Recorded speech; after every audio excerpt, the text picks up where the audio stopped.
Ding dong, the dick is dead at 84 years old. So, how will the architect of the Iraq War be remembered by history? I'm not cheering for Cheney's death. If anything, I'm sad that he passed before he could see any justice for his crimes. He'll hopefully be remembered as a corrupt liar and a war criminal. He was all over the Nixon and Ford White Houses in the 70s as we were carpet bombing Cambodia and Laos. In the 80s, as Secretary of Defense, he sent American troops into Panama to overthrow Manuel Noriega, a dictator that we'd previously supported. He oversaw Operation Desert Storm, where we beat back Saddam Hussein's troops out of Kuwait after they invaded. We could have deposed Saddam then, but Cheney had spent too much time propping him up. We helped Saddam rise to power in the first place back in the 60s so he could purge leftists from government. We further backed him throughout the 80s as a convenient counterweight to the Soviets and Iranians in the region. For all of his help to the oil industry throughout his career, in 1995, Dick Cheney was named chairman of the corporate board and CEO of Halliburton, one of the world's largest oil services companies. During his tenure, Halliburton bribed Nigerian officials, presumably for favorable oil contracts, something that they would have to pay out a massive settlement for down the line. And when he left his post in 2000, just months before being elected vice president of the United States,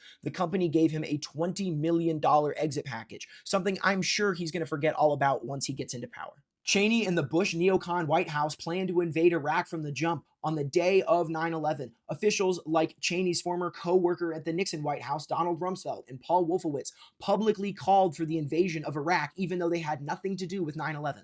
These guys tried to hijack America's grief to justify toppling Saddam Hussein and stealing Iraq's oil. When that didn't work, they manufactured a narrative about weapons of mass destruction and lied us into yet another war. He's called the most powerful vice president in history because he was the one that famously signed off on using torture on detainees at Guantanamo Bay with no trial, with no evidence, no jury, no conviction, no nothing. Are we any safer as a result? 4,000 American troops died, and after killing hundreds of thousands of Iraqi civilians, we did succeed in creating ISIS to fill the vacuum that we created in the country, and we did succeed in making millions for Cheney and his corporate buddies.